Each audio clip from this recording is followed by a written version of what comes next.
Welcome to Real News. Obamacare was going to be a major issue in the upcoming midterm elections, but then because of a series of delays and unilateral changes to the law, it faded away from the headlines. Well, now it seems Obamacare is very much back, and at the center of Obamacare's new attention it's getting in the media is a promise made by President Obama, among others, back in 2009. We want to remind you of what that promise was. And one more misunderstanding I want to clear up. Under our plan, no federal dollars will be used to fund abortions, and federal conscience laws will remain in place.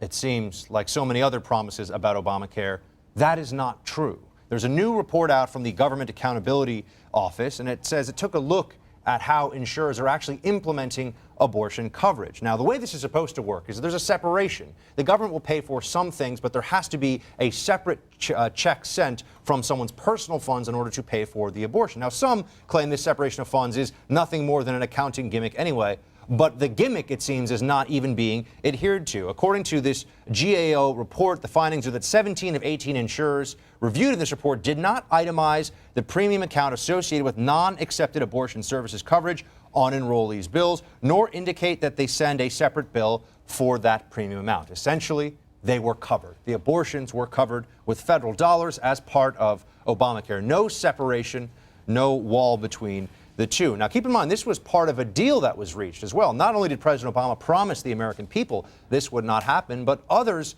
particularly pro-life Democrats, wanted to make sure the American people knew that they didn't want this to happen, that they wanted there to be some sort of exception here. So, for example, we have back in 2009, Senator Ben Nelson, who was the 60th vote, if you will, for Obamacare. He said that anyone who is in the exchange who also gets a federal subsidy because they're poor, if they choose a private insurance policy and want any kind of abortion coverage, they have to write that part of the premium from their own personal funds. Well, as we just told you a second ago, that's not happening in many, many instances, a majority of instances looked at by the GAO. On top of that, there's also supposed to be a rule that you always have the option to pick a plan that does not cover abortion except in certain circumstances. It won't pay for any services associated with abortion whatsoever except with a few carve-outs. Now, Obamacare is supposed to require that OPM ensure that there's at least one of these sorts of plans. But in 5 states, Connecticut, Hawaii, New Jersey, Rhode Island, and Vermont, every single qualified health plan under Obama covered non-accepted abortion services. So, in fact, you don't even have the option in these states, despite the fact that it's stated in law, to have a plan that doesn't cover any abortion services whatsoever. Now, this also seems to be in violation of something called the Hyde Amendment, and this is still existing law. In fact, President Obama cited it, saying, we're not going to violate the Hyde Amendment. That will still be considered law that we will adhere to. He said the Hyde Amendment says that no funds authorized or appropriated by federal law, and none of the funds in any trust fund to which funds are authorized or appropriated by federal law shall be expended for health benefits coverage that includes coverage of abortion. No federal money for abortion. That's what the law says. That's what Obama promised. That's not what is happening. Joining us now is Marjorie Dannenfelser, the president and one of the original organizers of the Susan B. Anthony List, a national pro-life advocacy group. Thank you very much for joining us. I'm so glad to be here. Thanks. Marjorie, the Health and Human Services Department says that they acknowledge there may be some clarifications needed on these issues, but they seem to suggest that this was an unintentional consequence of the law. It's just a little convoluted. Do you buy that, or was this always the way it was supposed to be? No, we've been asking for answers to these questions since the minute that it started to be implemented. Sebelius could give no answers to Congress when they were asking her these questions. This was the last deal made before this law was passed. It wouldn't be law if it weren't for the pro-life Democrats who actually decided to take the promise of an executive order and all of these promises. These questions were never answered. A little quick fix will not be the solution. It is endemic to this law that abortion be covered, that it be covered. So with over 1,000 plans that cover abortion under this, and with the promise of over 1 million for women that now qualify for these services, We are now engaged in taxpayer funding of abortion without question, and the vulnerable Democrats that are running in the Senate are now made more vulnerable, especially in red states, and that is a big deal right at this very minute. Hey, Marjorie, this is Will Kane. Would you just remind us, you referenced there the executive order that President Obama passed at the very end of this process. Just quickly, if you wouldn't mind, Buck mentioned that the Hyde Amendment, a 1976 law, has been attached to all appropriations bills from that period forward. But take us through that horse trading at the last minute there when the ACA, the Affordable Care Act, was passed, that horse trading that led to this assumption these kind of things wouldn't be happening. Yeah, you know, if appropriations can ever be high drama, this would have been the moment, because it was horse trading.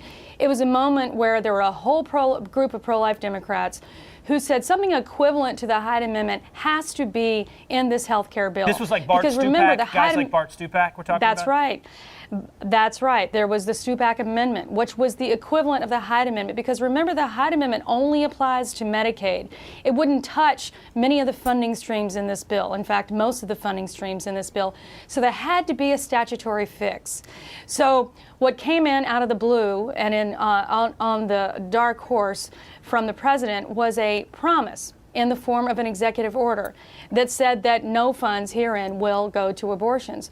And then Senator Nelson added an amendment in the Senate that would have implemented this funding gimmick that would sort of separate the funds so that you give $1 in a separate check in a way that, frankly, we're still administering abortion funding in healthcare like we never have under the Hyde Amendment. That's just a facade, even if they were doing it, and as we see, they're not doing it. Ellison, I know you spoke to some sources down on the Hill about how Senate Republicans feel about this. What are you hearing? Well, I spoke to people in the House, and you may be surprised to hear that they are very unhappy about this. They pointed me to, you already have a lot of statements that are coming out from the House, from leadership, as well as people on the House and Energy Committee, the committee that got this report. And one thing that Speaker Boehner said in a statement that he put out is he said kind of what Marjorie hinted at. They said, we've been asking for this type of information. Congressional Republicans and the administration hasn't provided it to us. So they've been frustrated, I guess, with the general lack of transparency. And then they also were saying the exact same thing we're hearing Marjorie say, is they feel that this violated previous claims and previous promise to what they had. And to them, it's completely clear that it violates the second part of the Hyde Amendment. And the thing that's interesting to me, though, is I asked them, well, what are you going to do about this? What's the next step in this process? If you say this is a problem, how do you solve it? And they said, we have a bill, H.R. number 7, no taxpayer funding for Abortion Act. They said, we've done our job. The Senate hasn't even taken it up. That's the thing that we need to have passed to deal with. Will, aren't they passing a law to basically enforce something that a law already exists? In fact, we have a law, the president's promise, and an executive order. Now we're going to pass another law that says no funding for multiple abortion. layers of laws. You have the Hyde Amendment, then you have the attempted Stupak Amendment, which manifests, as Marjorie's laying out for us, into an executive order. An explicit promise by President Obama that this wouldn't be happening today. I don't know what another law would do to essentially compel people to abide by what we have, which is existing law. Well, I think they would argue that this would put in place maybe a better enforcement mechanism, because it seems like the administration's excuse for this happening is just to say, oops, well, we didn't talk to people enough. And if your plan is we're just going to talk to them and tell them, hey, don't do this, that's not really a good plan. Do you honestly believe that? Obviously, the Obama administration, they knew what they were doing. They are leftists. They are pro-choice leftists who wanted abortion covered this way. There's a reason why the bill was so convoluted. It was one of those things where do it now and ask for forgiveness later, because in order to change this, they have to go through passing another law. This is statute. It's not a regulation. And without control of the Senate and without control of the presidency, this is not going to change. Planned Parenthood has gotten away with, getting hundreds of millions of dollars in federal money every year, yet they're the #1 abortion providers because they can skirt around the things like the Hyde Amendment. No, Obamacare is no different. Is there any consequence at all to the 5 states, and they're all decidedly blue states, for not following the law?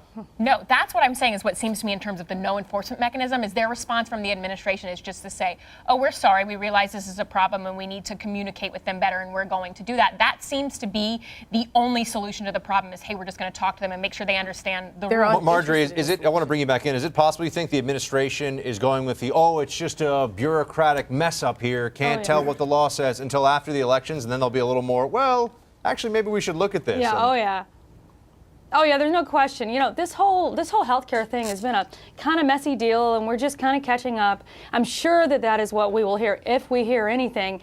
But there's no question about it that it's absolutely right. They never intended to follow through.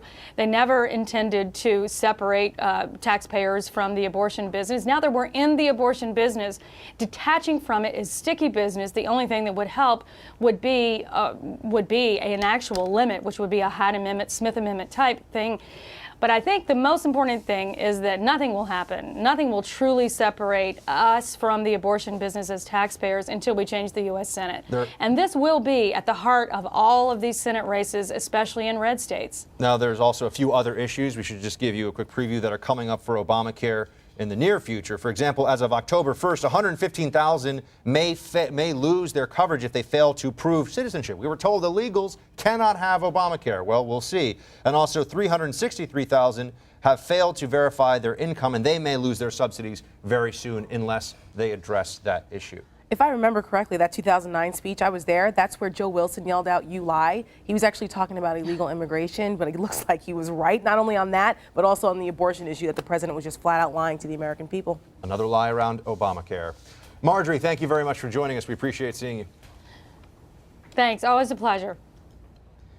Talking about issues like abortion or gay marriage may have benefited Republican candidates in the past, but these days it seems like Democrats are using those same issues for their own gain. Why? Tara takes a look after the break.